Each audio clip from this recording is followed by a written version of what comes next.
Good morning and welcome to episode 108 of the Jaguars on SI podcast. My name is Gus Logue. I'm excited to be joined by not only my co-host John Shipley, but our first ever guest in Zach Goodall.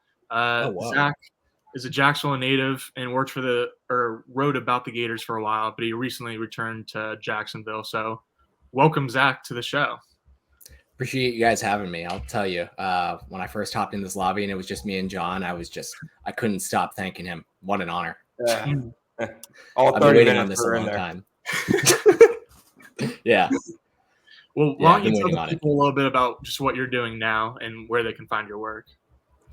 Yeah, I started writing about the Jags back in like junior year of high school. I was with BCC, which obviously everyone knows Gus does a fantastic job at now.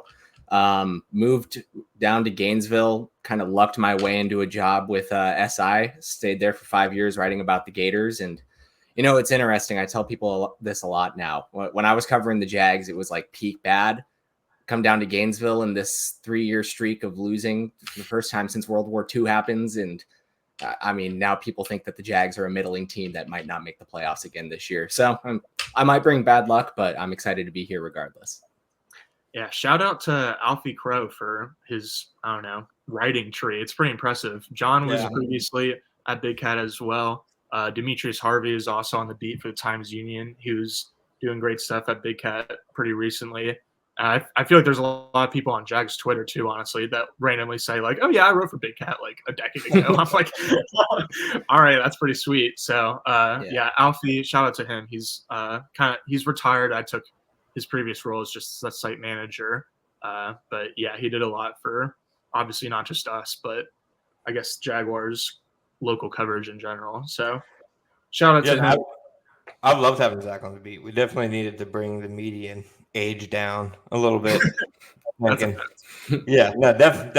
accomplished that. But I'm glad to have two Gator guys in here. You know, two Gator guys, one night, about equal, I think.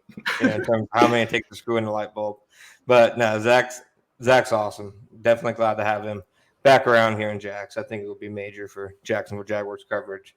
With that said, Gus, I will continue to attribute this episode 108. Who would have thought to you throughout this time? So if it goes great, kudos to you. And if it crashes and burns, I want to make clear that this is your baby. So why don't you go ahead and I'm glad you know what we're going to do. But I am very excited for this because there's essentially nothing happening right now in the NFL world, which is amazing for the three of us because it's like our summer break. So I keep like sharing content that it's like I realize it's drivel, and like I realize it's we know whatever. Like Andrew Brandt with SI, former football executive, broke down why he thinks the Trevor Lawrence contract isn't really like that impressive from a player standpoint. He was like saying he ranks last in like cash influx basically among all like the recent quarterbacks who have been paid like in the first like 3 or 4 years of it. And I shared that, and so many of the people are, like, why would you even share this? I'm like, it's July. That's the most interesting thing I've heard Jaguars wise in a week was somebody who was a VP a decade ago breaking down the Trevor Lawrence contract. So yeah, no, it is complete dead zone at this point. I'm almost to the point where I'm excited for training camp. I'm getting closer to that ledge. Yeah. Oh yeah. I mean, we've got quotas to meet, man. That's exactly what I was going to say. You took the words out of my mouth. It may be I hate to tell people that that's the inspiration, but like it's the mandate. Bear with me. Yeah. Bear with us. Well, today we're here pretty much mostly for fun because last week I pitched the idea to John to rank players in the AFC South. And then I thought instead of doing just a ranking like we did a lot last summer, it would be fun to do a draft back and forth and kind of have our own personal takes mixed into it more. Go ahead. You won't get us canceled this time. That's it. I've got a whole system worked out for that I'll get into later, so don't you worry. Yeah, he made us do a ranking of TV characters last year, and I think we had 20 characters and like 19 males. And once I looked at it, I was like, oh my God. But we're just not really a very big pre-production meeting type show. So that's the best way to do it, though. I mean, did you guys make it on TMZ? Yeah. No, we're quite big enough for that. Then you're fine. Oh, sure. Then you're fine. So, yeah, we're going to do a draft of the AFC South, but then I thought it would be kind of tough to do it with two people because, say, I take Trevor Lawrence first overall, then John could just wait until the very last round of the draft to take CJ Stroud since you know that I won't be taking another quarterback. So we figured, yeah, he definitely would too. We figured now would be a good time to bring on our first ever guest, indeed, in Zach, to help us out with this draft and just kind of talk about the Jaguars' division at large. So it's going to be a doozy because we're doing a full roster. It's not just like top 10 players. We're going all out for this. So we're going to have – I just have to say, yeah, it's absolutely wild. You guys chose the person who's 2 months into covering the NFL again to do this, but we move. Let's do it. It's all right. It's all about different perspectives. So yeah, it works. It is with that said, our second ever guest was Gus's Google Drive, who he will share it throughout this. I was able to boot it now that I know how to boot people. So I'm gonna put you on some around the horn PTI whatever time limits. You know my Google Sheets sitting in the lobby. If I feel like you're yapping a bit long, you're getting booted for a second, buddy. I'm gonna just let that one as well. We got too many picks to make. All right, that sounds good. I was going to say we're going to have 30 seconds for each person to make their pick, and then we'll talk a little bit about each pick before moving on and starting the clock. John, how about you're in charge of the 30-second clock, and then as soon as 30 seconds up, you can just boot the person. Okay, fine. Deal. What's the state of Louisiana in the shape of? A boot. There you go. Okay. Go Tiger. There we go. Oh man. I can't believe I don't know if it was during the show or before we were telling Zach I haven't really been balky balled in a little bit. Are you 5? How'd you fall for that? I opened my mouth and started speaking right as I exited, so you nailed me. All right. With that said, here we go. There we go. There we go. Yeah. So again, we're going all out. Each team is going to have 11 offensive starters, 11 defensive starters, 1 bench / flex / utility guy on each side of the ball so that John can get Brenton Strange and run 12 personnel sets. And then we also have 3 specialists, kicker, punter, and returner. So we've got 81 total picks, 27 rounds. What the hell is wrong with you? We have given the first pick as our guest, and then John was kind enough to give me the second pick since it seems like he's got something up his sleeve. So, do I? So, yeah, if you're listening to this and you're unsure, would encourage you to go to YouTube so you can follow along on this spreadsheet that John has pulled up. Gentlemen, anything else? Oh, we're considering contracts, but it's more of kind of like if you have 2 players on the fence, like pushing one over the edge rather than having contracts and contract length seriously considered in your big board or whatever. And then kind of the objective is just winning a Super Bowl in the next 5 years or else you're fired as armchair GM. Yeah. I really asked you guys yesterday if we should take into effect cap hits and anything like that. How outrageous would that have been? That would have been too all in. We would have been too deep for sure. Yeah. I can't keep track of the cap hits for the 3 of us, let alone the entire AFC South. But that's how you're going to be drafting, Gus. I'm going for the all AFC South team approach, and we'll see which one the people, respect most. If you'll respect their vote this time, you like to call you like to call fake news every time a new poll. Yeah. That's true. Yeah. All right, no. The vote will be respected this time because what I decided is that instead of saying John, Zach, Gus, since last week I was whining about how it's a popularity contest, I'm just going to have Team A, Team B, Team C, and we'll see what Twitter has to say. So, anything else before John starts the clock on Zach for the first pick? Okay, let me pull up the clock. I mean, you guys are thinking of using 2 tight end sets. I might go with a jumbo tight end and take a backup lineman. Ooh, for the record, I am not thinking about that. Yeah, that's why I think it's going to be fun because I feel like the first 10 picks will basically be who we think the best players are in the division, and then it'll just be random off-season draft strategy. The first 10 minutes of this recording are actually just smokescreen season leading up to the draft. That's where we're at right now. If gaslighting Gus was in the Olympics, I'm going home with a cup of gold in a couple of weeks. I'm excited to do it this time around. All right, you ready, Zach? Let's do it. All right, 3, 2, 1. CJ Stroud. CJ Stroud. Okay. All right. 2.35 seconds. I want to see. I want to see him all that quick. All right. Good. Go ahead and take that baton, my friend. I mean, I feel like there are only two choices here to really consider, right? It's CJ Stroud and it's Trevor Lawrence. And right now, all we have to go off of is that CJ Stroud is fantastic. With Trevor Lawrence, we have a lot of reason to believe he's fantastic, but there's been not fantastic moments. There are problems that he still needs to figure out, and the offense as a whole needs to figure out. We're not going into that, but I mean, simply enough, right now, the closest thing to a sure thing for me is CJ Stroud, and that's what I want with the number one pick if I'm focusing on a quarterback. I think it's kind of like splitting hairs in terms of who's a better quarterback. It's definitely difficult to judge considering CJ Stroud only has 1 year experience, and it was the greatest rookie season by a passer ever, whereas Lawrence has had three pretty underwhelming seasons. The greatest ever? Sorry? Greatest ever? Who had a better one? Like Johnny Unitas as a rookie passer? Angela. You're coming after me already after just over Okay.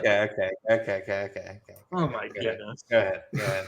I think they're both like incredible, easily top 10. Would love to lead my franchise type quarterbacks. And so I think for me, like CJ Stroud was number one on my board because of the contracts. Like I was just saying a couple minutes ago, like it just kind of pushed me over the fence where you get a couple more years of just cost controlled team building as opposed to Lawrence signing this mega deal. Yeah, I'll let you guys go ahead and take the flack for that one. I'll pander. I'm sure it's gonna happen. I didn't even say the contract part, but that's there. Yeah. No, I didn't make a big board, but I'll go ahead and just be different from Gus. Go ahead and say I would have taken Trevor over. I mean, I think they're more or less like I consider them like around the same tier of quarterback. Their duel in Houston last year, week 11, week 12, whenever it was, I thought was like one of the most underrated games of the entire NFL season. Like it was two like insanely good quarterbacks like going back and forth. So, like you said, the only difference I think is the contract, and even Trevor's contract, despite the tweets for the agents, etc., that say it's a record-breaking contract, it isn't even that much of an albatross. But even with that considered, obviously Stroud's contract plays a part. So. First pick is in. Gus, you ready to go on the clock? Yes, sir. All right. Gus, you're on the clock. Trevor Lawrence. Okay, there we go. Yeah, that was even quicker than that. There we go. Let's go. There we go. That's what I was going a little bit. So, yeah, I feel like, just like Zach said, it's pretty much these two players at the top of the draft because they play the most important position in the sport, and they're like two top 10 quarterbacks in the league and easily the top two quarterbacks in the division. So, I feel like this was probably going to be the easiest pick in the draft at number 2 behind whoever Zach picked. Goodness me. Stroud and Lawrence. There's a lot of like intrigue in like the AFC South quarterbacks because they're all young, but it's clear it's like Lawrence and Stroud, in my opinion, and then see what there is of Anthony Richardson and Will Levis. Obviously, think more of Anthony Richardson and Will Levis, but he has to play more games. Like I don't know. I admittedly get triggered when I see like Anthony Richardson MVP, like dark horse tweets and stuff. I'm like, let's get through half a season. Am I wrong in that? A quarter. I would say that just the MVP market is like, I don't know if saturated is the right term, but it's pretty easy to predict at this point because there's just going to be like quarterbacks on teams who are going to like be first or second in their conference, and so no one expects the Colts to be like first or second in the AFC this year, and so I feel like that's the biggest reason why it's a dark horse. I feel like that's fair. All right, I'll ask you this question before I pick Gus. I know doing this based off a draft, quarterbacks obviously get pushed up a board. I mean, I saw Bo Nix go in the first round for God's sakes. CJ Stroud and Trevor Lawrence, are they the two best peer players in the AFC South? Zach, you go ahead and answer that as well. I think the argument's there. Yeah. But I only have one player in mind who I would say is like maybe better than them, but I'm gonna save it for when he's picked. There's two. I'm gonna go Josh Allen and Jeffrey Simmons with my 2 picks. Mine wasn't either of those. Okay. Diggs, maybe? No. Josh Allen, Jeffrey Simmons. Josh Allen, Jeffrey Simmons, 2 best defenders in the AFC South. Arguably 2 top 5, top 6 guys at their respective positions, which aren't quarterback important, but are pretty dang important. I think they might be the 2 best players in the division. So those are my picks, guys. Put them down. Josh Allen, Jeffrey Simmons. I was quicker than you. All right, Jeff Uri? I think that's how you spell it. Yeah. All right, let me just do some Billy Dowling. Nothing? That pick got no reaction from me? I got no pop from the crowd. So, Zach, you say something. I am shuffling to figure out what comes next, but yeah. I mean, no, I think it's valid because you're obviously not going to go Anthony there, and you're going to. I said Diggs because I feel as though there's still plenty left in the Stephon Diggs tank, but I mean, those are the 2 best picks I think you could have made long term, and that's geez. I'm just imagining those 2 teamed up together. No, it'd be just bad. It's like every single year Jeffrey Simmons specifically has insane games against the Jaguars. So we'll see if that continues. Gus, you on your clock. I was just going to add that I think like Diggs and Danielle Hunter would probably be like 2 players who are super talented, but like you had the right strategy in terms of like going a little bit younger and drafting the 2 star defensive players who are in their prime too, and like going to be incredible through the 5 years that we're like in this hypothetical window. So I think it's 2 good picks. I would have taken 2 other defenders before Diggs and Hunter too, honestly, but we'll get to that. Gus, you're on the board. You're whatever, Gus. You're on the clock. Pick, damn it. I'm going Laramie Tunsil because I had a few defenders in mind who I think are worthy of this pick, but I just think that like Tunsil is the guy that I had in mind in terms of like having the same talent level as a CJ Stroud and Trevor Lawrence, and so I just feel good about having like locked in cornerstone at quarterback and left tackle now. It's a good pick, unfortunately. I agree. I also don't love like the depth at left tackle in the rest of the division. Like I think Tunsil is clearly elite at his position, and then like it's a bunch of kind of middling options after that. True, that's fair enough. All right, nothing derogatory I can say about that pick, unfortunately. Thank you. He maybe fell in this draft just as much as he probably did in the last one. No ball involved this time. Zach, you're up. I'm going to make sure I capitalize on the edge rushers while they're still here. Start with Danielle Hunter, and then I'll throw in Diggs. Okay. Keep what's expected, but definitely not known to be a good thing going between him and Stroud. True. Yeah, he was a little bit lower for me only because like he is only signed for 1 year, and I wasn't trying to make that a big deal, but I was kind of going back and forth between whether I'd rather have him and DeAndre Hopkins, because Hopkins I feel like and Diggs played at like about the same level last season, and I don't know, I just have a little bit more faith in Hopkins like not having antics off the field as well as like actually having a contract extending for more than 1 year. So but in terms of like the talent type deal, like this is definitely a good pick in that regard. Yeah, I have Hopkins a bit lower just because I think he only performed decently last year because Will Levis was just throwing him the ball every chance he got, and like Diggs being a little younger, and I think he's probably in a position to benefit from having a stronger receiving core around him now, like he did, I guess, 2 years ago in Buffalo, if we want to call it a good receiving core around him, but it was at least better than what he had. I want to bet on the upside, and at least with Stroud being so cheap, if I want to get Diggs back under contract for another 2 or 3 years, I could hopefully make it happen. That's fair. A good call. That's a good call. All right, guys, you're up, buddy. I'm on the clock. I'm going Will Anderson. I I definitely need to get into this edge pool before they all go away and disappear. But I'm pretty excited to get Will Anderson this low in the draft, just because I feel like he's like another cornerstone type player. Honestly, like he has incredible like character and off the field traits, as well as being just like an amazing all around edge defender, whether it's setting the run or playing in stunts in games or just getting after the quarterback on third down. Like I feel like he's kind of everything that you could ask for in an edge, and I'm getting him going into his second season. So really excited about that. He's good enough that like that admittedly stupid trade for him. Like on paper, obviously they got awful value, but also on the field, he's a stud. So like it doesn't even really matter that much. No, he's as good in my opinion as he was built. Like that. What was it? Week 3 game against the Jaguars. He had like a sack, 2 tackles for loss, a blocked field goal. You know, I will say him and Anton Harrison are going to be exciting to watch next couple of years.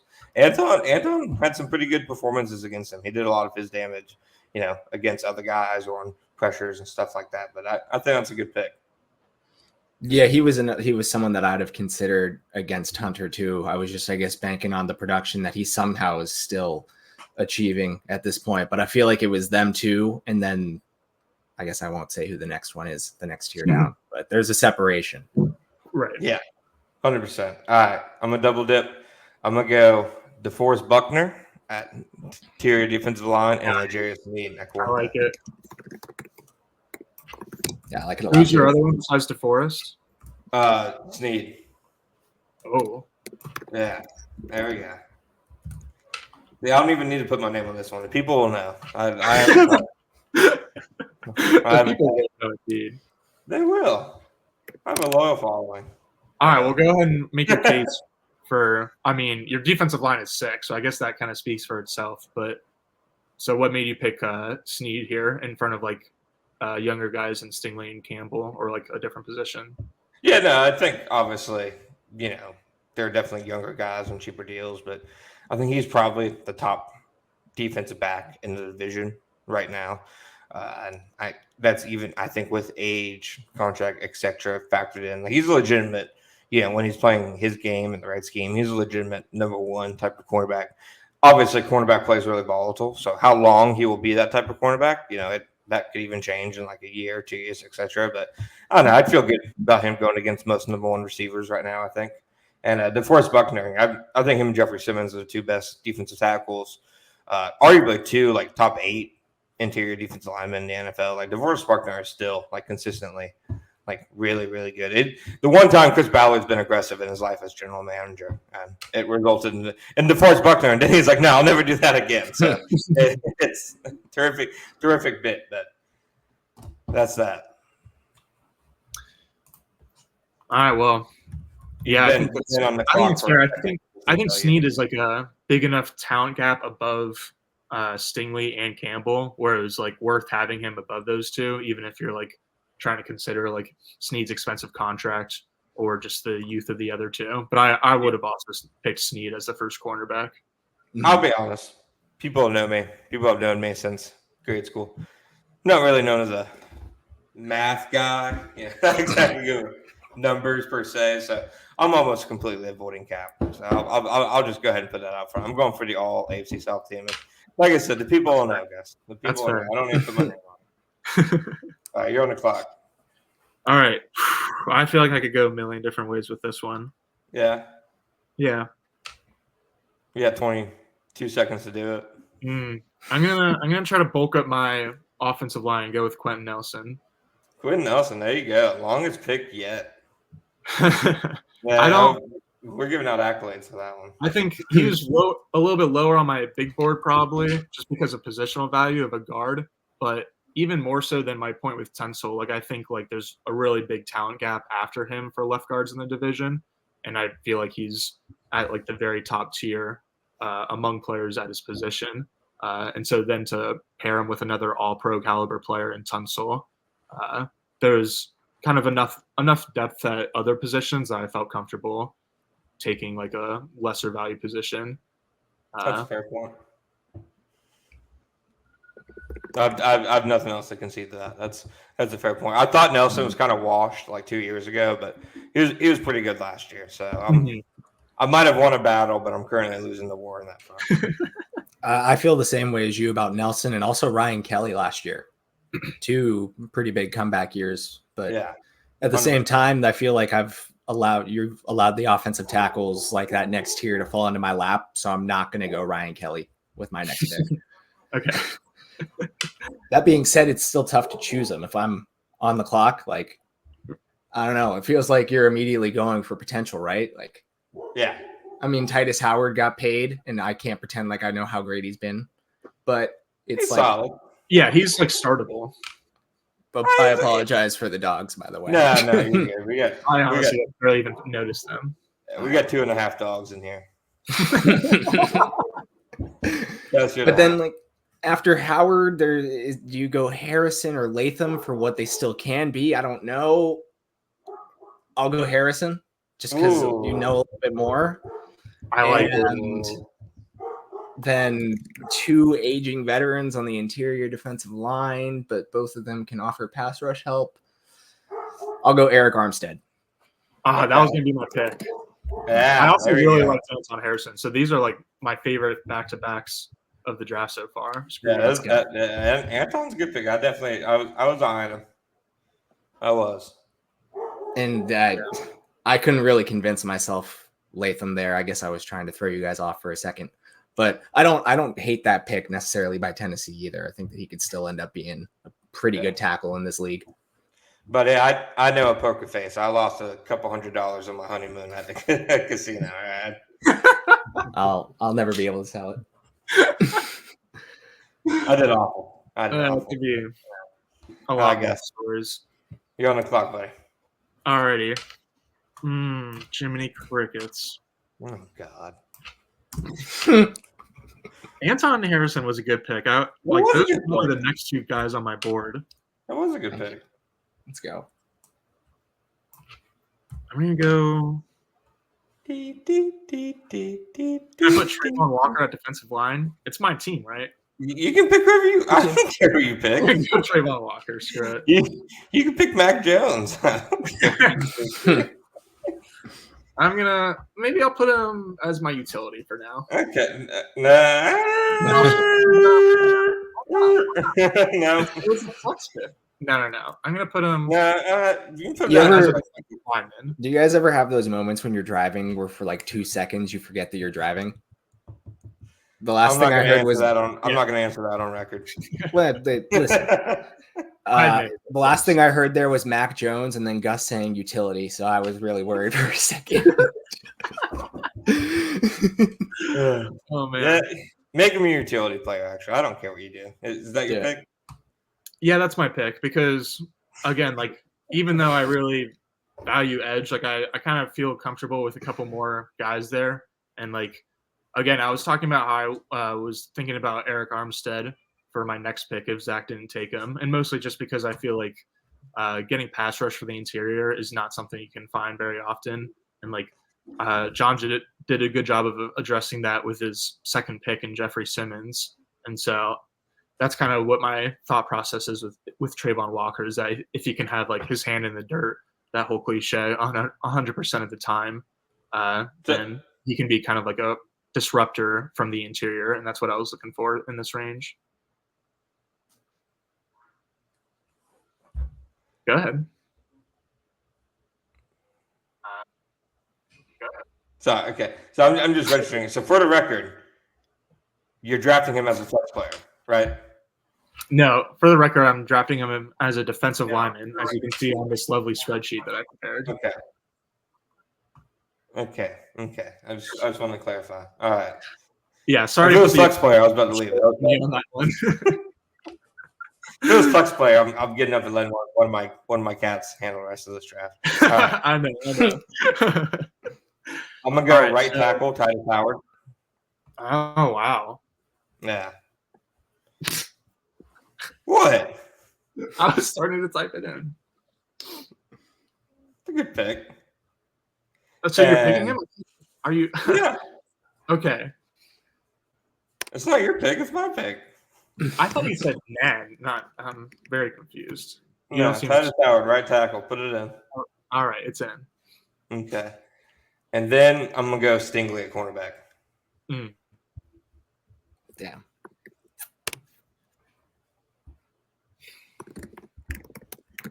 I don't know how many points we're going to score, That's but defense. Holy cow!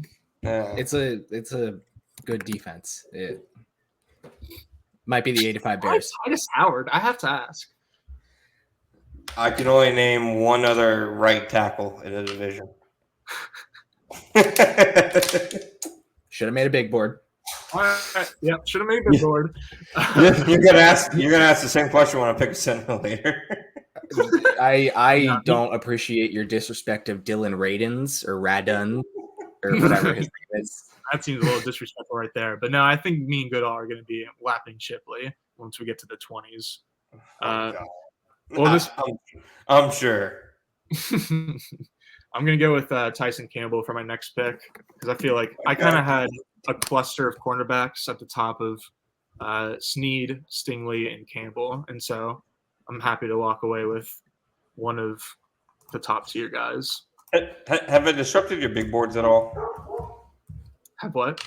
Have I disrupted your big boards at all? Not really. Not dramatically. Zach screwed me up on the last one, but other than that, no. Literally was my entire goal. Okay. All right. Move on. Well, now I'm a little. Well, Zach corner. doesn't really have a corner, to be fair. No, yeah, that's fair. I can't pretend to know who the Colts corners are. I'm like fast checking who this guy could possibly be. It's Kenny Moore and a bunch of jabronis. It's like Julius Brents. Juju Brents. Yeah, Juju Brents. Juju Brents. His PFR name is Julius. Yeah. I mean, I feel like my options are Ronald Darby or Kamari Lassiter, and I don't love either. Yeah, That's right. that's right. I'll go upside. Give me Kamari Lassiter. There we go. It better be worth a second round pick. Oh, is he? Guess you know better than me. Is he outside? Is he inside? He's inside. He's like, I don't know. I think he probably played a little bit of both in college, but don't fact check me on that. But I think he's one of those guys that's like, coaches love him, but he didn't test super well at the combine, and so he was like probably talked about as like a super late first or early second guy. And then I think he was just like a little bit of a controversial second rounder, only because like some people really value like speed and size at the cornerback position in the league. But I feel pretty confident that under D'Amico Ryans, he's going to turn into a pretty good slot corner. So I don't think that's a bad pick. Gotcha. Makes sense. Cool. I needed the validation for real. Opium. And Evan Ingram. There you go. I was wondering when he was going to go because that's another guy that's like there's definitely a big like tier break in talent after him at his position. It's a good pick. Little by little, piece by piece. All right, Gussie. All right.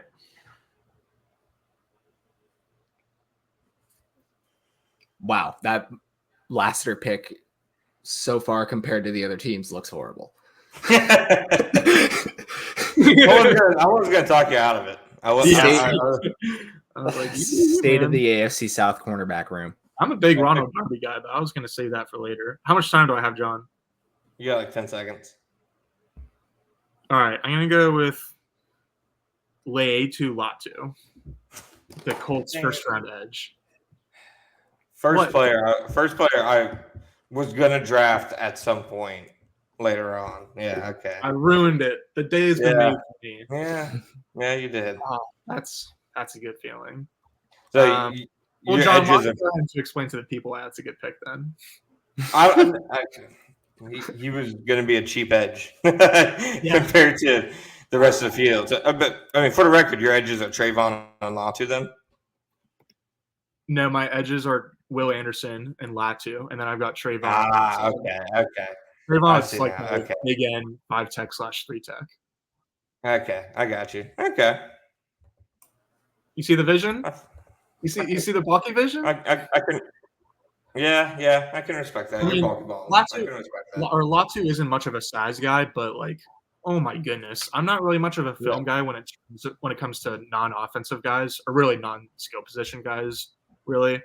But like, man, does he like flash on tape? I thought he was like one of the 3 or 4 best players in this year's draft, and so I feel like a big reason that he was picked in the mid first rounds is just because of medical records. He had like a scary injury pretty early in his college career, but the fact that he was picked in the first round is like enough validation for me to take him here in this spot.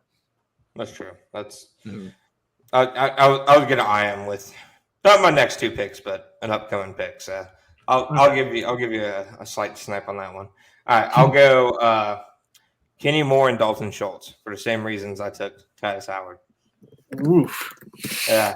Woof. That's woof. I feel like you're not really a Dalton Schultz guy. Am I wrong? Who's the next best? What tight end are you going to pick? You'll see. Hey, if you're trying to go 12 personnel, he's a decent fit. Any tight end you pick, Gus, isn't better than Dalton Schultz. And Dalton Schultz isn't even that exciting. He's clearly the second best tight end in the division. I don't think that's even a take. No, I don't think so either, but I don't know. I just didn't think he was going to get picked so soon after Evan Ingram. He picked a 4'7" corner who hasn't played an NFL game yet. And I get food. The bias. All right. Let's actually, you know what? This feels like a natural stopping point before we get back to your pick, Gus. We're going to take a quick break for an ad. You guys got anything you want to say about your team before we big you out for a quick second? Maybe I did bulky ball you there because, man, this big board does need some shuffling right now. Yeah, they say. There we go. Yeah, we need like an extended break, honestly. It's not I'm boardless and I'm chugging along. I like my team. All right. We'll be right back. All right. We're back. Gus, we have how many picks overall? We have 81 total because it's 27 rounds and there's 3 of us. Okay, so right now 59 picks. 59 picks to go. All right, guys. It's okay. We did a 10-minute intro, and then we did like all the heavy hitters, really. Like you just picked Dalton Schultz for crying out loud. Look at your team. Look at my team. Yeah, it's look at your team. It stinks. All right. Well, my team's it's gonna fill in nicely. All right. Don't worry about that. I hope so. All right. Gus, go ahead and lead us off with pick number 23. All right, with pick number 23, I'm going with Nico Collins. I was tempted to kind of let the receiver run not quite happen yet because Zach got Diggs 7th overall. Then there hasn't been another receiver taken. But since I have Trevor Lawrence, I want to make sure I set him up with just a good number 1 player. And I feel like I would put Nico Collins in the tier of low-end wide receiver 1s rather than a really good wide receiver 2. I think that the Texans could have, it's pretty sweet for them that they got Diggs, but I think if they had just added, a pretty good secondary or tertiary receiver this offseason, then their offense would have been able to continue thriving with just that, low-key addition plus Tank Dell and Nico Collins. But I feel like Nico's kind of almost on, the Brandon Ayuk path to stardom or super stardom even, where he just, starts out as kind of not a reserve player, but just isn't frequently targeted. And as his career goes, he just gets more and more targeted and somehow is more and more efficient with those targets. And so certainly him changing quarterbacks to CJ Stroud last year helped, but I think you can make a case that Nico Collins is a top 12 wide receiver in the league right now. And so for me to get and he just signed a deal that's for about 22 a year, which is not that bad for receivers. So I'm pretty happy to pencil him in, and especially to pencil in a true X receiver that I can put on the line of scrimmage and can win at any level of the field. Well, I guess that means the receiver run can start now. I'll allow it. I'll start with Christian Kirk. Okay. And I'll finish up my edges with Harold Landry. Wow. Huh. John. Huh. Yeah. Yeah, I'm falling off here a little bit, huh? Interesting. Harold Second. No, I Landry. mean, I think when Christian Kirk is healthy, he's the past 2 seasons, and he doesn't even get enough credit, maybe because it's Jacksonville's otherwise fair to call it middling receiving core at best. Yep. Like I think he's been one of the better slots in the league, and complements well enough, I think, with Stephon Diggs there to have a really nice 1-2 punch. And Landry, some inconsistencies there, but it's kind of the edge rusher drop off at this point now. I wanted to make sure that at least my 3 of my 4 front players were proven productive, and my window is I might have a long window with a young quarterback on a rookie deal, but otherwise I'm just going to try and go all in. That makes sense. With a bad cornerback room, but as long as you got at least one of like the defensive line or the cornerback rooms are set. I mean, obviously John's rocking with both right now, but he also doesn't have a quarterback, so it'll be fun to see how that shakes out. Don't nod at me like that. That's such a oh my gosh. That's right. I could hear it. I could hear you saying it. I hope you hear it. All right, you're up, Gus. All right. Oh boy. I'm gonna go with.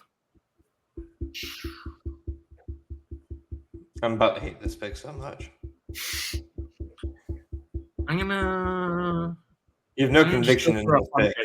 Jalen Petre, safety from the Jalen Petre? Okay. Yeah.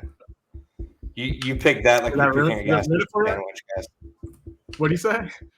You had the enthusiasm as if you were picking between gas station sandwiches on that one. You had no conviction on that. That's a bad pick. No, I like Petre a lot. I just feel like I don't know. Now that all the stuff are gone, there's just a lot of different directions to go. But I'm a big Petre fan, and I feel like, I mean, obviously Cisco in Jacksonville is another kind of like emerging young safety. I think Petre is like multiple tiers above him and is like someone who's like should truly be on people's watch list as like a Pro Bowler for this season and beyond. He just does a little bit of everything in D'Amico Ryans' defense in terms of both like communication and mental attributes, as well as just flying around and hitting the crap out of people. And so just a fun player to have. And so it's just like I said, as we get here to this point where like I feel like all of the like at least surefire Pro Bowlers or expected Pro Bowlers are going away. Like I wanted to get someone who's fun, but also in that category. Yeah. All right, I'll go Kwity Paye from the Colts to. I other than Arden Key, I don't know if I can name another edge, and then I'll go Jonathan Taylor at running back. Would you have Jonathan Taylor at pick 29 makes no sense. That is kind of crazy. You took Latu 9 picks before Jonathan Taylor, Gus. Would you have taken Paye over Landry? Yeah. No. So it was about Christian Kirk, huh? Yeah. That's right. I mean, so the thing is for me that I'm going to pick Travis Etienne with this next pick because I had him and Jonathan Taylor like in my top 15 actually at first in the big board. But I thought, I mean, A, positional value, but B, because I had 2 guys that were like neck and neck, I did have Jonathan Taylor above Etienne. But like I think they're like right there in terms of like Pro Bowl caliber players. And so I was kind of just like waiting for one to get off the board, and then I was just hoping I would be able to get the other one. You should mention I took Dalton Schultz before Travis Etienne. I should have. You're right. I've regretted that pick since I said it. I know. Oh man, I'll bring it up later. Don't worry.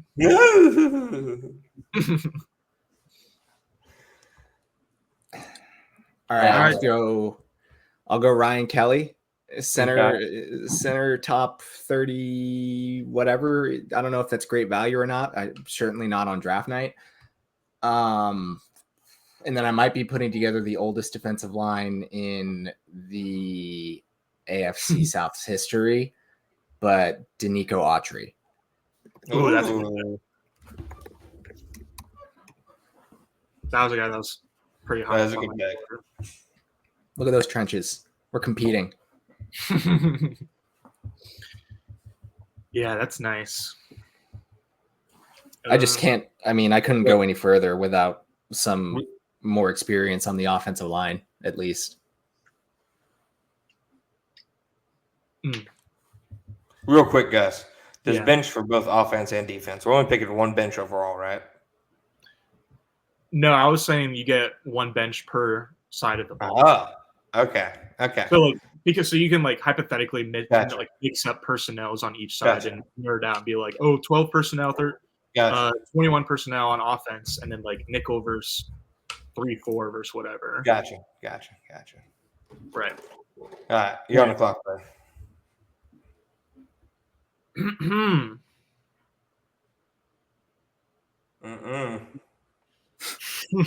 Like, you see how he has to ponder it every time? He's never at the clock ready to pick. Okay, we have seconds. That's not like it's a ton of time. Sorry, I'm taking more than 10 seconds. You guys are allowed to talk too. No. ETN is the only pick you've had any confidence in the last half hour. All right, you know what? I'm gonna go for a little bit of a strategy pick and pick Andre Cisco. See, we're in his head. That's a good pick, though. Peter and Gus. That's Gus. Jesus. Sorry, you're in my head. Out there. Yeah. Peter and Cisco. That's a good duo. Yeah, I definitely didn't think I was going to be taking Cisco this high, but I just feel like there's not really any notable safeties in the division. Yeah. I feel like there was Petre and then a big tier difference, and then Cisco and then another big tier difference, and so. With those two as my safety tandem, and then a number one corner, Tyson Campbell. I'm excited about where the room is going. Yeah, that's huge for Tyson Campbell, I feel like, especially. Like, if it's going to make any bigger impact than just the room on your team, like that probably puts him in a position to do even better than he did in 22 as long as he's healthy. That's right. Zach gets it. A little domino effect. I see it. I see it. Guess what position does Skoronski play? Left guard. He played left tackle in college. Slide man left guard for me. All right. And then I'll go Fourier as well. I was wondering when a linebacker would go, but that I was thinking about no sense. With my last pick. Is it, you guys know, OLUOKUN? OU. I think. Yeah, it's OU. Also, the F in the forest is capitalized, but that's just, the English language. No, I just like that. Ooh. Gus did get it right. Yeah. He did? Did he really? Yeah, he did. I was wondering too. I was like, shit, I don't know if I'm allowed to curse on here, but I would have to go back and fix a lot of stories. What the hell was I talking about? I don't. Yeah, no, that's my bad. All right, there you go, guys. There you go. I'll leave you alone for 2 rounds. Peter Skoronski. Yeah. It's coming together. It's coming together, fellas. I think Skoronski was a good pick because he didn't really do anything notable last year. I don't think as a rookie, but I mean he was a top 15 overall pick, and he's surely to develop with Brian Callahan in Tennessee. So I feel like that's gonna age well for you. He is the second biggest reason the Titans beat the Jaguars in Week 18 after Derrick Henry. He completely caved in their defense. Yeah, Skoronski. He had probably like 6 or 7 highlight reel blocks in that game. Okay, I'm trying to think of who I'm going to go with for my next pick. Exactly. No, I mean, I don't know. I feel like Skoronski, especially you're looking at the left guards throughout the division. I mean, you have Ezra Cleveland and Jacksonville. He's a startable player. I probably have been too tough on him. I put him at number 24 in my top 25 Jaguar series, and most of his stuff, among like left guards, he's probably a top 20 left guard last year, which obviously isn't ideal, but it's not like he's a bad player. But I don't know. I feel like Skoronski was the best value. Yeah. Coming from a guy who says he doesn't do math and isn't going to worry about the contracts at all whatsoever. Nah. Haven't thought about it once. No, you're not wrong, though. It's a good pick. I'm going to go with Calvin Ridley for my next pick. There we go. I was thinking about it. I knew it was going to be like a race between the two of us. I mean, Zach might like him a decent amount too, but like you and I have talked about him for the past year and are definitely like higher on him in terms of talent level than Confirmation bias, baby. He will be good. But I felt about as comfortable taking him as DeAndre Hopkins or Stephon Diggs because like in terms of like talent and production both ways, Diggs and Nuke are on another level. But I think Ridley is like 1 or 2 years younger than both of them, and because he was out for over a year from the NFL, I think he's got a little bit more tread on the tires, and so I especially feel comfortable pairing him back up with Lawrence now that I've got like an established deep threat X receiver, and so I plan to utilize Ridley a little bit more better than the Jags did last year.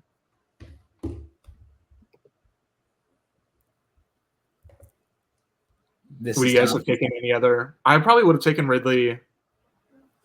Or what do you think, John? Would you have taken Ridley or Christian Kirk at first? I would have taken Ridley. Yeah. You know me, I'm biased against slots by nature. Yeah. Christian Kirk is like a great player though. Like that's he's a really good player. But my wide receiver 1 or even 2, like Zach got him as. All right, Zach, you're back up with back-to-back picks. Yeah, and I feel like things are getting tough. I've locked in on 3 players, and I know 2 of them are gonna get some weird reactions from you guys. Never. I'll start with Ronald Darby, which I feel like is a yes. I love him. So. But then it's this pick, and I don't even know. I don't know. Let's hear it. Maybe I'm reading you wrong, John, but I feel like you're locked into at least 1, maybe 2 receivers with your next 2 picks, which is why I'm going to take Brian Thomas Jr. I can't be red. And so I know that the pick probably should be Tank Dell, but with your hate for slots in mind, Kirk is obviously the slot, and Diggs, if he needs to, could probably bounce into the slot, and Tank Dell played like 30% slot last year. I needed a true outside projection, first-round pick receiver. I like the upside. I like those 3 put together, even if Diggs isn't there necessarily long-term. Like those 2, I mean, I see the Jags vision pairing Kirk and Thomas together. If he hits, I see it. So it was that or another rookie, but I won't say who. So I won't concede anything yet, but I will say I was not eyeing BTJ with my next pick. So like a book with nothing in it, I cannot be read. Yes, I do think like it makes sense even if BTJ isn't who he was thinking about. Like John has 0 receivers right now, and he kind of is glaring out. Looking at 1 million receivers in the NFL. Yeah, I think it was a sound process. I think those are like I get why you think that they're essentially controversial, and I guess we'll see what Twitter has to say. But I think those are solid picks because like Ronald Darby might not be a long-term option, but I do have a decent amount of confidence being able to put together a good season for 1 year, if not 2 or 3 years. And then like if you have to like go sign or draft a cornerback next year, like it is what it is. It's not like he's your number 1 guy and you got a younger guy already in Lassiter. And then like with Brian Thomas Jr., I think the vision definitely makes sense. As you were saying, the Jags did it too with having first overall pick, just being the number 3 receiver off the bat should help both him and the team. So I think those are 2 good picks. Fair point. All right. Gus, you're up.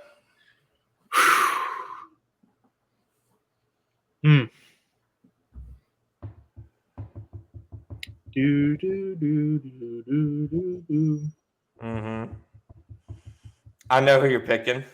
I'm gonna let you pick him, but I feel like I know, and I'll tell you if I'm right or wrong. All right, I'm gonna go with. Say it. Zaire Franklin. Okay, not even close. Not even in the same zip code.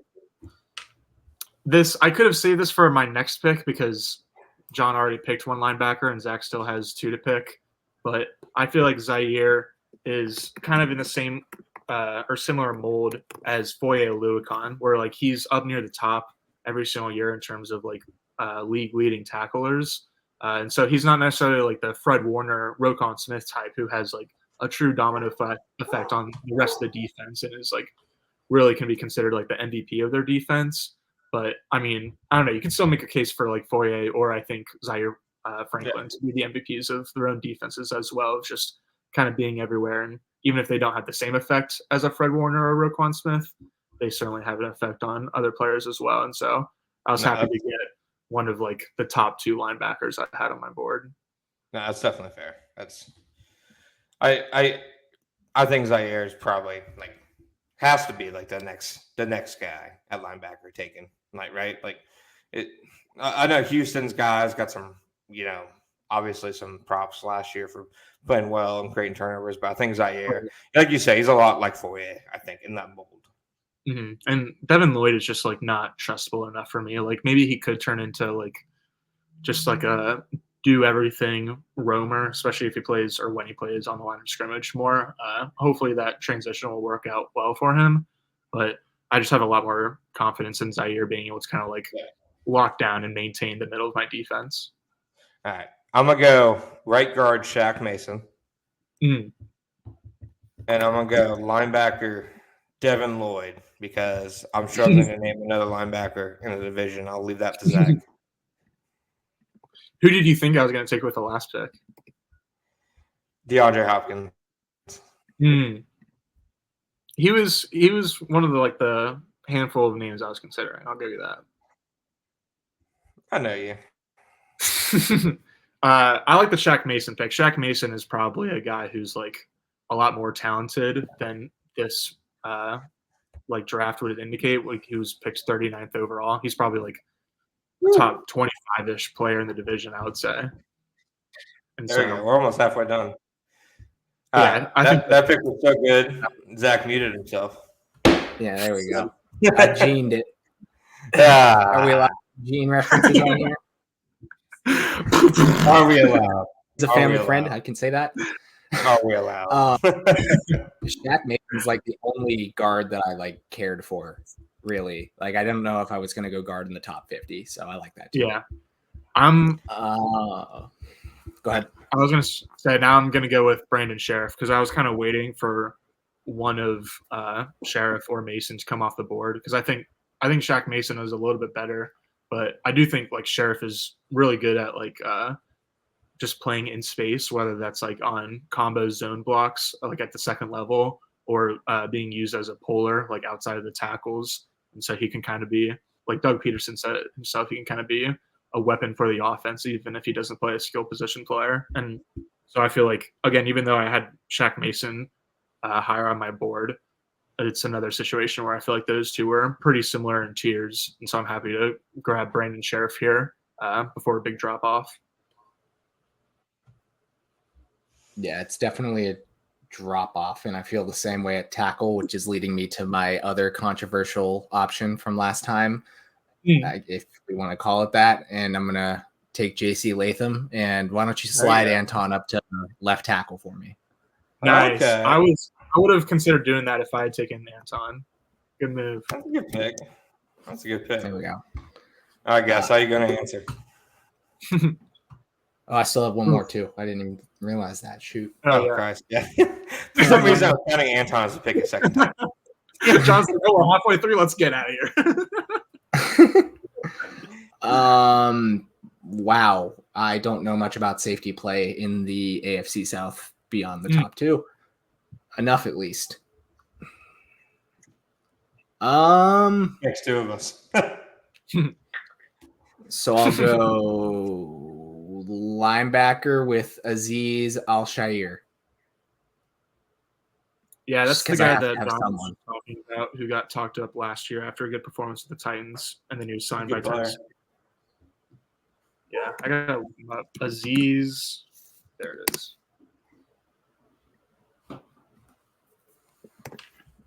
He's a good player. Like, so I would not have hated kind of mid his career too. So from an age perspective. And that's all I got. That's there. He's got a cool name. Moving on. You're a guess. All right.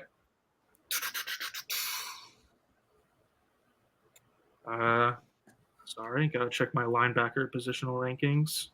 Mm-hmm. It's been disrupted, my friend. Oof. I'm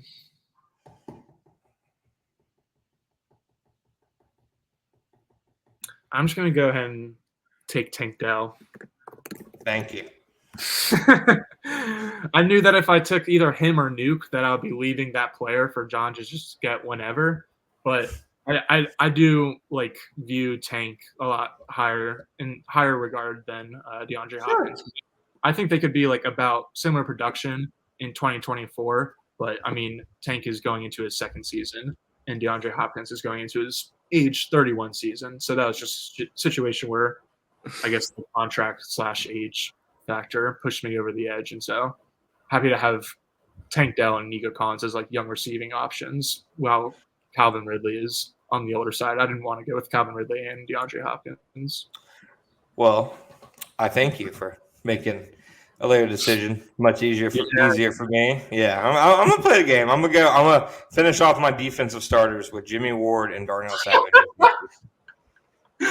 I'm sorry. I think John has the right idea. I mean, like, even though it's a game now, no, like letting DeAndre Hopkins fall is totally cool with me. Right. I maybe this is my bias shining through, but Kamari Lassiter and Ronald Darby are licking their chops at facing DeAndre Hopkins. And I mean, who do you have at quarterback?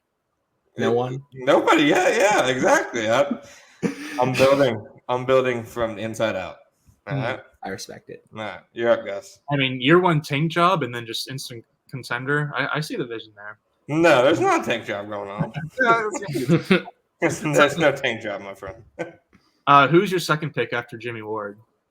Darnell Savage. Oh man, these safeties! I am toast. Yeah, like 50% of the reason I'm making picks is so I don't have to think of another guy at that position. It's valid. You're up, Gus. Alrighty.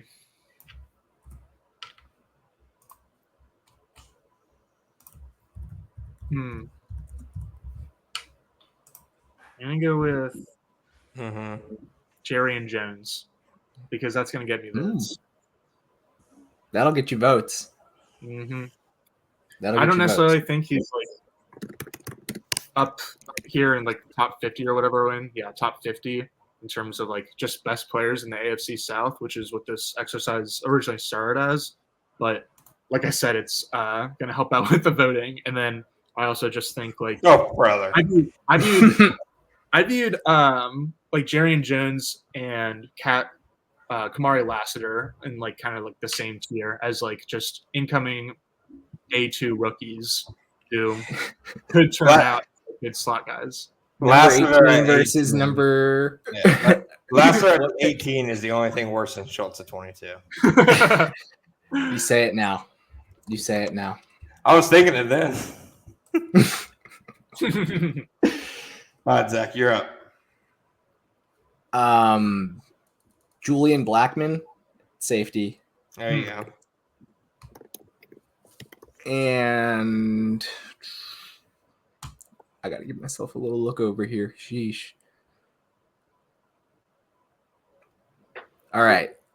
This might gain some criticism from you guys. And it might be a little outdated in my approach to building a team.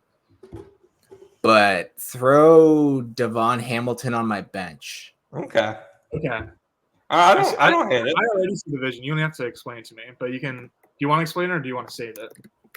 I mean, I'll say it real quick. I feel like looking at it now, even though I like Autry and Armstead in the middle, that is more of a later down kind of thing. If I can throw Hamilton on first and second and long and have a rotation on my front, I like that. And he makes my core there a little bit younger by default, so that helps. No, I think that's a great fit. And then this is tough. This is hard. Or is that is that it? No, was I Blackman and Hamilton and I'm done? Oh, yeah. Yeah, my fault. Or Hamilton, too. Like, yeah, I was already thinking the same thing you were, that, like, Armstead and Autry, like, are certainly defensive linemen, but they're more of kind of, like, big ends and, like, that Calais Campbell type mold. And so, like, I was kind of thinking of the same strategy of getting a nose tackle as my bench player on defense, so that I could kind of, like, prioritize pass rush and late down or just late downs as you did, and then just kind of have an insurance policy in my back pocket on the bench with a nose tackle. So I definitely see the vision. Even pass rushing upside there too, man. We're getting after it. Oh yeah. Oh yeah. Right. You're getting after it. Do.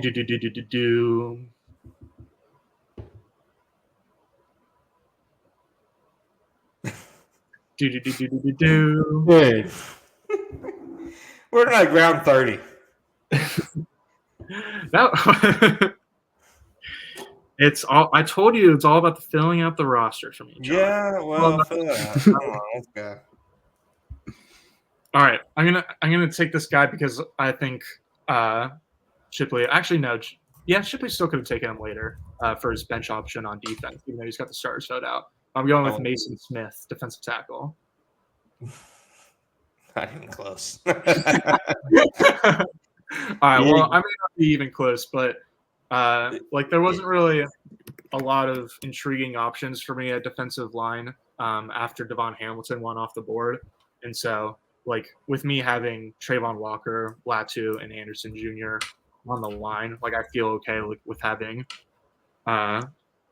incoming rookie in Mason Smith, even if he like redshirts his first season or just isn't on the field super often. I think it's all about the long-term vision here in the 17th round. Can I ask you a question? Yeah. I want you to look at your defensive line. Look at my defensive line. Look at Zach's defensive line. Let me know if you're happy with the product you're putting out. I'm pretty happy because I think I have the two best edge rushers. You have the two best edge rushers? Yeah, I'm not really a big fan of Landry or Pay. With Trayvon as an edge rusher or Latu being your one of the two best? These two, I think I have the best edge rushing group, so I'm chilling. Okay. I'm going to go Grover Stewart for my bench. I'm not even going to entertain that. I'm going to go Grover Stewart for my bench on defense. Yeah. And don't forget to put your pick in. And I'll go Mitch Morse at center. Don't make me name another center. Yeah, there we go. I was wondering this. How many years do you think Mitch Morse has left? Because, like, I certainly – yeah, it's probably fair. I think you can certainly expect multiple, and it's not just going to be like a one-and-done type stint. But, yeah, I think even 3 might be stretching it. So yeah, I think 2 sounds like the sweet spot. Just in time for Luke Fortner to get that 5th-year deal. All right, Gus, you're going to pick, then Zach's going to pick, then Gus is going to pick again. Then we're going to hit our last ad, and then we're going to finish this bad boy up. And then we're going to get him out of here. All right, let's go, Gussie. Gus, you're setting. You have been the longest drafter. I know. I feel like you guys aren't doing me any favors in like taking up the dead air though. Like I've been taking like 10 whole seconds instead of 2 whole seconds. No, okay. No. All right, your defensive line is dead air. I'll try to speak through it. I'm gonna go with Blake Cashman just because to fill out my linebacker core since we don't have one. Yeah, man. I don't really have. That's why I'm not filling dead air because I'm thinking about this kind of stuff. You guys poaching my next pick. You had to think about taking Blake Cashman. You had to sit down and weigh your options. He's that unexciting. Yeah. Yeah. No. Gus, your defense, man. All right. We'll let the people decide. But I'll be honest. I think you're getting the least votes right now. All right. I'm not saying it to be. I'm when I'm looking at it top to bottom. I'm just wondering what happened. Bottom. Don't I have the best offense so far? So far, I'm just wondering what happened. All right. All right, Zach, you're up. I think I'm gonna keep Kamari outside. I liked him at Georgia when he did play outside, which is going to lead me to Miles Bryant to play in the nickel. Who? Houston, but he was with New England to start his career. He's Miles like 5'7", but he gets picks, and I'll take it. And he's got some return upside. I didn't Because think we're thinking about that kind of stuff, right? Oh, for sure. You took the first player I've never heard of. Let's go. Hey, that is a starting nickel corner in this league. There we go. I'll take it. Yeah. I've got a safety, I've got a linebacker, and wow, I need to fill out my guards. God.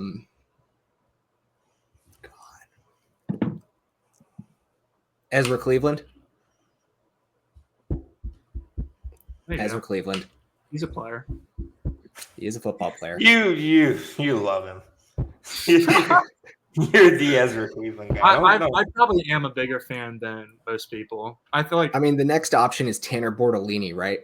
Mm-hmm. like, what are we doing here? All right. Yeah. That's why it's solely based off the draft crushes. That's why I picked Quentin Nelson so early.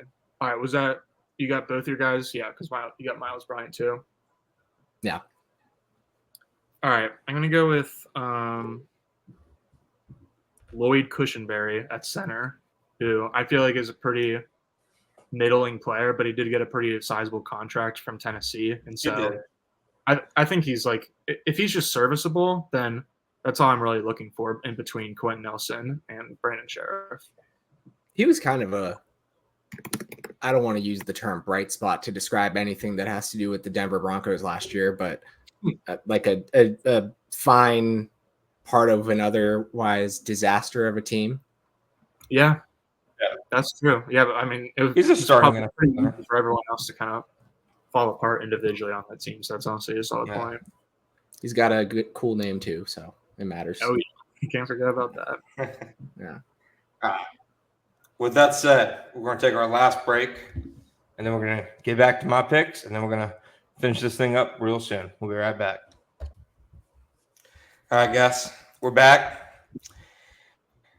You ready to get weird? Let's get weird, John. Who are you next to? All right, I want you to give me Logan Cook. Oh no! Whoa, there it is. There it is. Oh no. Okay. What?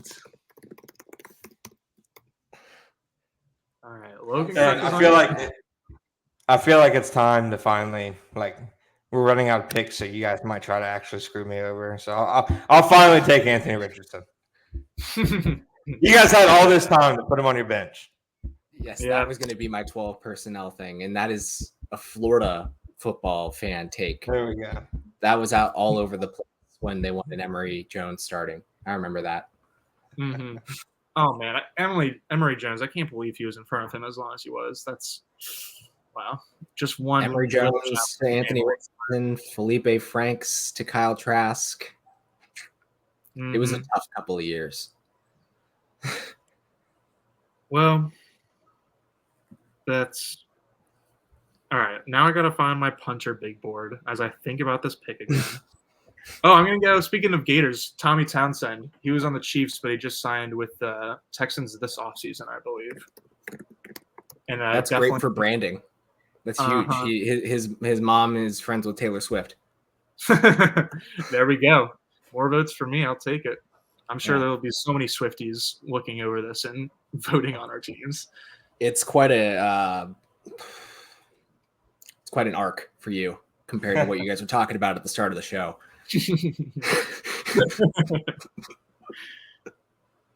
All right, Zach, you got 2 picks. Man, my linebacking core will not be able to stop the pass at all. At all. Mm-hmm. But Kenneth Murray. Oh, God. Who else? Yeah. Ventrell Miller? Like, who else? Take a punter instead. Geez. Sorry, Zach. You have to get the full barrel just like Zach does. Zach times 2. There we Let's go.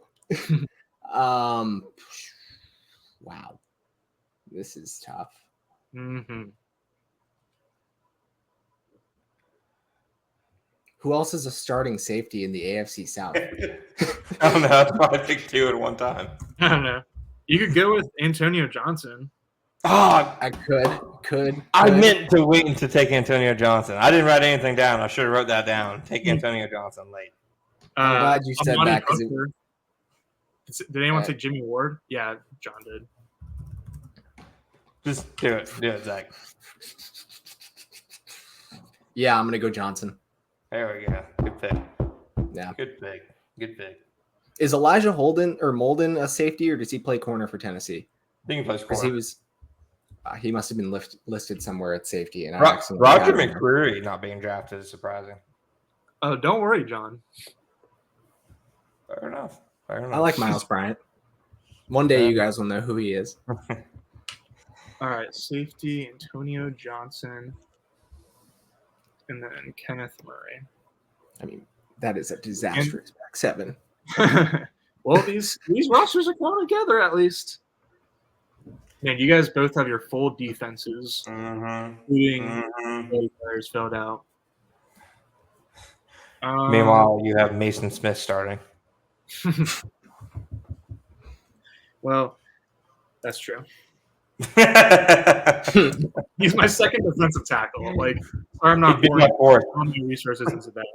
I'm going to go with kicker Kaimi Fairbairn from the Texans because I think maybe the Jags rookie is going to but like Fairbairn I think is like the only accomplished and like kicker in the division I feel like you can just say is good. So I probably should have taken him before punter, but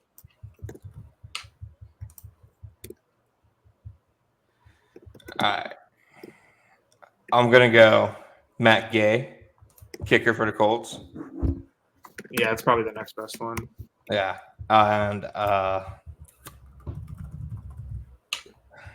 Devin Duvernay, kick return. I said it pretty soon. Put it down.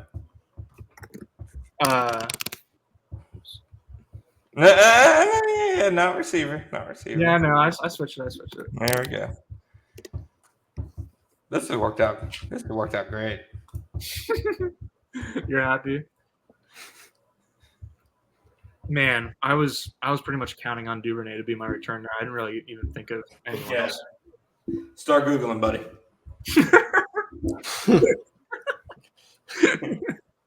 You're right. All right, it's my pick. Washington.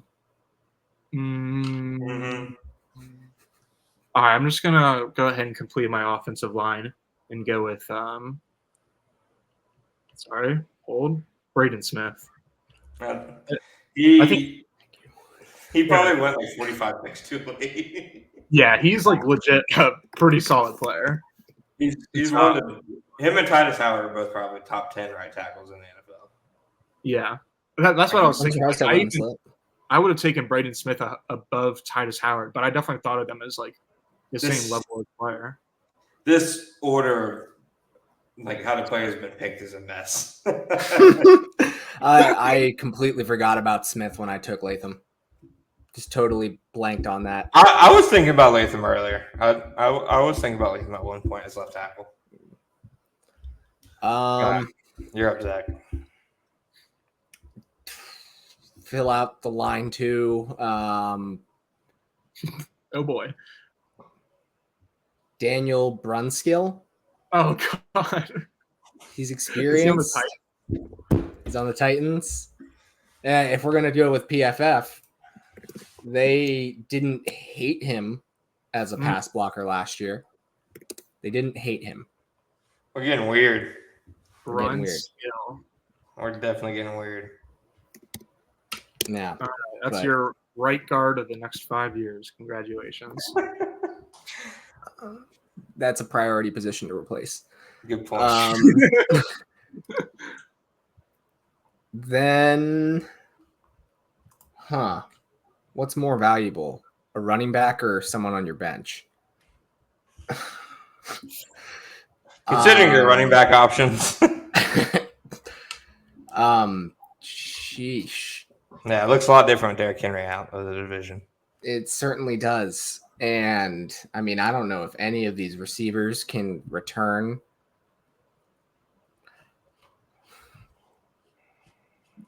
Give me Joe Mixon. Smells like mid in here, Gus. See, now Joe Mixon, here's a guy that I would have had on a similar tier of Dalton Schultz. Just you picked him in the right about the right spot, though, I think. So. He'll punch it in for me behind Daniel Brunskill. The drop off from Dalton Schultz to whatever tight end you pick, is that significant, Gus? Nah, I've got a sleep right to and it's not even going to be who you think it is. Yes, it is. All right, you're up, Gus. All right, I'm trying to do some quick research on kick returners. I'll pick if you're not ready. Now I'm going to go with Tajay Spears as my kick returner. And then he can also be kind of like second fiddle to Travis Etienne. You're a sad little man.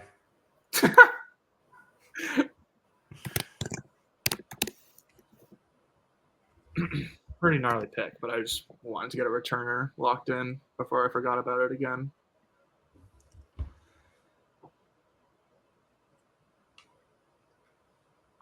All right. I'm going to go Michael Pittman. I forgot about him, honestly. Yeah. Seven AFC South receivers are better than Michael Pittman. And I'll go, Michael Pittman at pick 69. And I'll go DeAndre Hopkins at pick 70.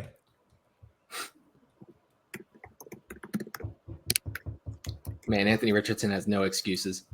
Mm-hmm. Sure doesn't. Especially with Dalton Schultz lining up every 3 days. I'll give him credit. It might be the best offensive line he's had in his entire career, going back to the Fire Academy. That he doesn't even have a left tackle yet. Yeah. Yeah. All right, you're up, Gus. All right. I'm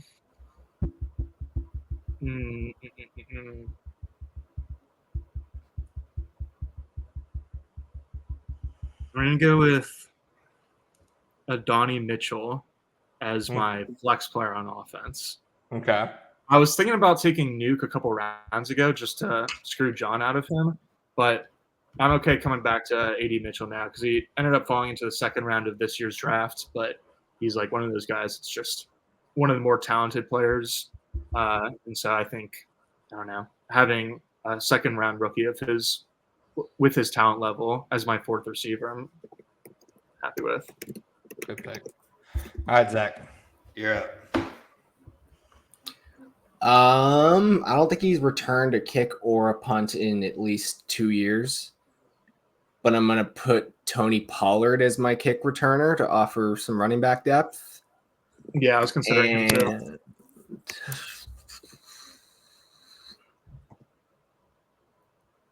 Brenton Strange as my bench pick. Ooh. Nice. Yeah, I took it and I ran with it. There's my 12 personnel. Yeah. There you go. It's 12, all right. All right. You're up, Gus. We're in the final stretch. Only 8 picks to go, gentlemen. Woo, let's go. Let's do it. All right, I'm going to go with Jelani Woods as my tight end, which I think a lot of people would probably take Tennessee's tight end, like Chigo Okonkwo. I might have butchered that last name, but I don't know. I feel like he hasn't really done a whole lot after being hyped up for being like an analytics darling after his rookie season a couple of years ago. But Jelani Woods is, I think, kind of like hasn't yet peaked and is on the way up. And I think he could be is a pretty solid just sleeper in general kind of for this upcoming season. I think he'll make more noise and be a more familiar name at this time next year. He had a pretty productive rookie year, right? Didn't he miss last year with injuries? 20, But like for a tight end? Yeah, I can try to. 25 catches, 312 yards, and 3 touchdowns, and he missed last year. Solid. So, I mean, I don't remember where he was drafted, but yeah. All right. I'm going to take Chig as my bench. Yes. Okay. I'm going to also take Josh Dodds as my final receiver.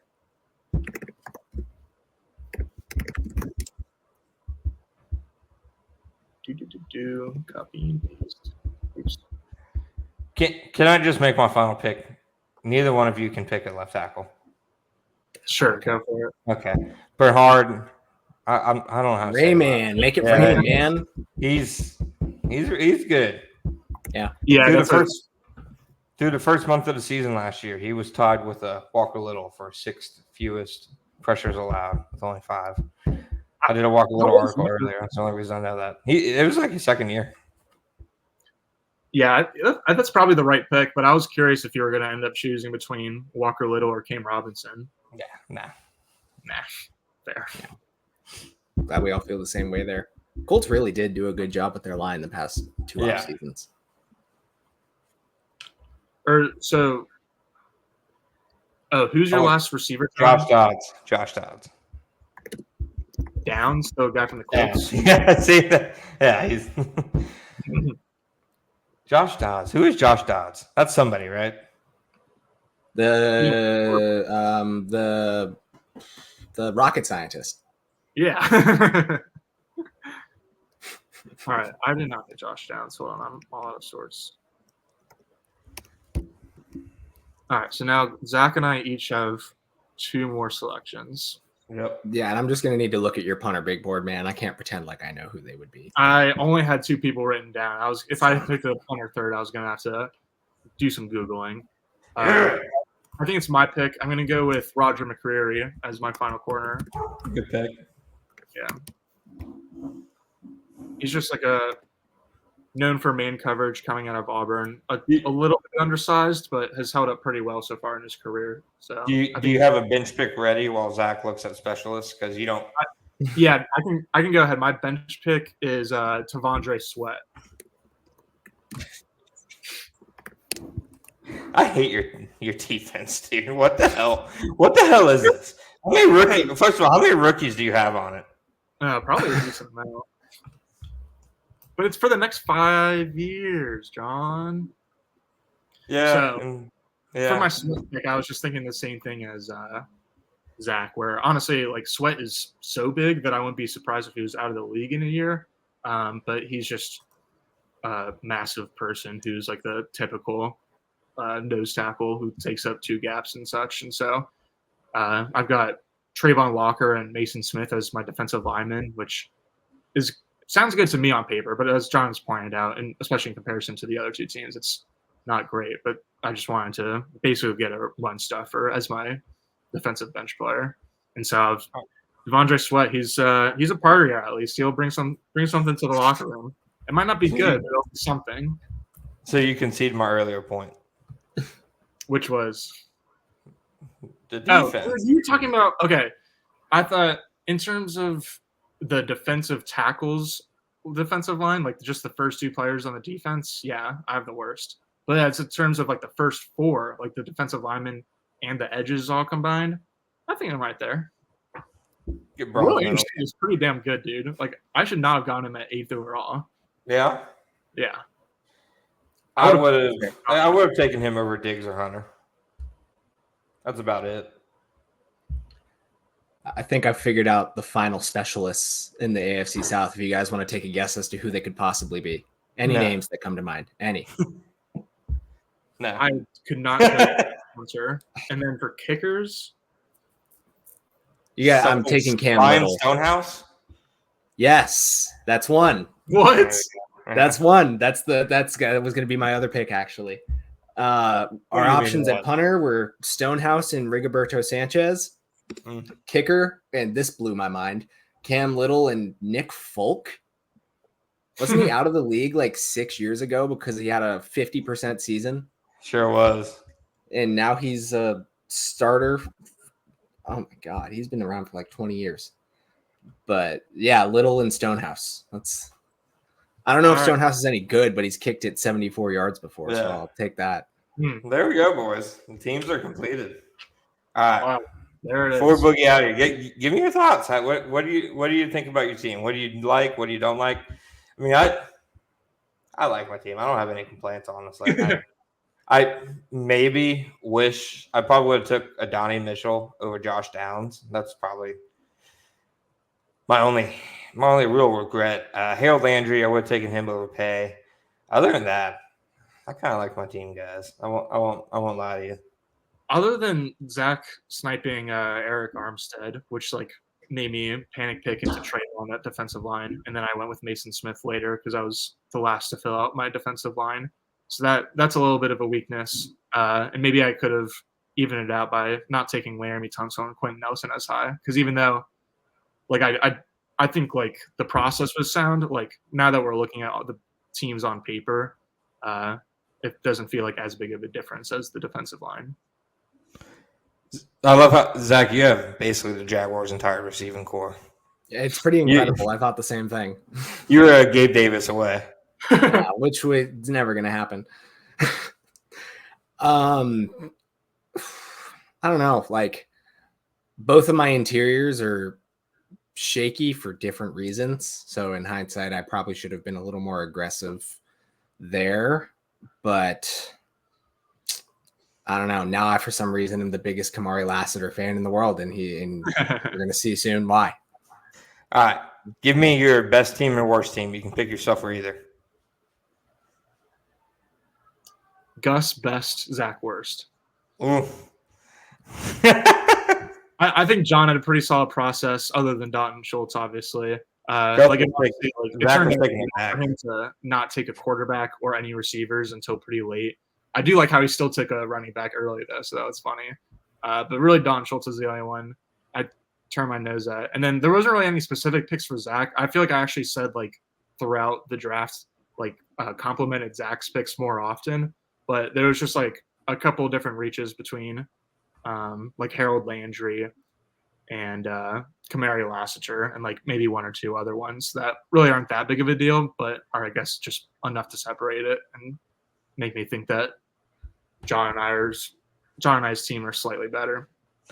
Zach, let's hear it. Man. Honestly, I hate to say it, John, but I feel like I like yours the least because of the commitment to run the ball. Yeah, but I mean, you had to do what you had to do with the quarterback options, but hopefully it works for you. At the same time, based off your defense, if that were it, I would say you pretty easily crushed it. But I'm going to prop myself up. I'm going to ignore my weaknesses. I'm all in. I have a contending roster, and no one can tell me otherwise, just like every other GM believes. I think I have the best offensive line. I have the best running back. I have the best defensive line, and I have the best secondary. Well, I'm glad you have the best, least important position in football, my boy. You like your secondary, Gus? Yeah. Glad you do. I like my team the most. I'll be selfish and say I'm gonna go Zach's team. You have a couple dudes I wouldn't have even drafted. I'll keep it a buck with you. But Gus had the most outlandish pick, I believe, which was Blake Cashman. What? Yeah. Who should I have picked instead? Anybody but Blake Cashman. I'll tell you what, I would be pretty intimidated if I were a head coach going up against Gus's offense and John's defense. Yeah. Putting those two sides together, I think that's pretty nasty. Yeah, that's fair. Gus doesn't have a bad offense. All right, fellas, this is a good exercise. Really gives you, I think, perspective on who the top players in the division are. I mean, just looking at this top 10, like it's fairly even. I think you only have, 2 on the Titans. You have 2 on the Jaguars. You have, I mean, Jonathan Taylor, I think we'd probably say is a top 10 player in the AFC South, but I feel like, everybody at least has like probably 2 of the top 10 players, and like Houston, Jacks, or Indy, you can argue for like a third. No. I feel like the other 2 takeaways is just that there's a lot of young star or potentially star quarterbacks in the league between Stroud and Lawrence, and then behind them Richardson, and like Will Levis is definitely not like in the same category, I think, as AR. I don't think you guys would say that either, but he is set up pretty well in terms of his surrounding environment for this year. So they've all got like these pretty young and exciting quarterbacks, and then are just stacked on the defensive line is like my main thing. Did either of you consider taking Richardson to screw with me? I would have with like my like third to last pick. We are not the same then. I would have taken a backup quarterback with one of my first 10 picks. You make one of you take Levis. I was thinking earlier, like it's kind of like me and Zach just have like 2 star quarterbacks, and then like obviously pretty stacked rosters, and then you just more so have like a really stacked defense, and then I guess the best running back in the league. So like that's like the main just theme of each of our teams. But yeah, definitely Tom Coughlin would be proud. Will Levis was slotted in for John. Exactly. All right, Zach, thank you for joining us, man. We're definitely going to have you do it again throughout the season. We'll obviously pick up steam, record multiple times throughout the season. So we're absolutely going to have you back. Gus, this was a good idea, fun little project, and we'll let the people decide who's they like more. If I was a betting man, though, I think the real will recognize real. So that's my take. Never mind. Zach, go ahead and let them know where they can find you, my friend. Well, thank you guys again so much for having me. This was a blast, and I'm definitely looking forward to some real games to break down and stuff in the future too. But you guys can find me on Twitter at Zach_Goodall, spelled ZACH, and all of my work's over at jaguarswire.usatoday.com. That's still kind of new for me to plug on air, but yeah, it's over Jaguars Wire, wherever you want to find that. Good stuff. Gus, you got anything for us on the way out? No, I don't even know. Do we just like take a bye week next week? Like I started thinking about what we're going to do next week. No, we're going to do something next week. We'll figure it out. All right, we'll figure it out. We're not going to meet about it, but we'll figure it out. We'll figure it out. We always do. Yeah. Have a happy 4th of July weekend, everyone. Yeah. Happy 4th, both y'all. Hope you guys stay safe. Nobody JPP it. With that said, thank you guys for following. What? You were thinking it. Thank you guys for joining us, as always, on the Jaguars. Yeah. For joining us on the Jaguars on SI podcast. Don't forget to subscribe to us on YouTube, like us on Facebook. Don't forget to check out also Jaguars Wire, USA Today, and Big Cat Country.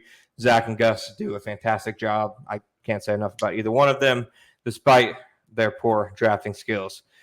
Thank you guys, and we will see you guys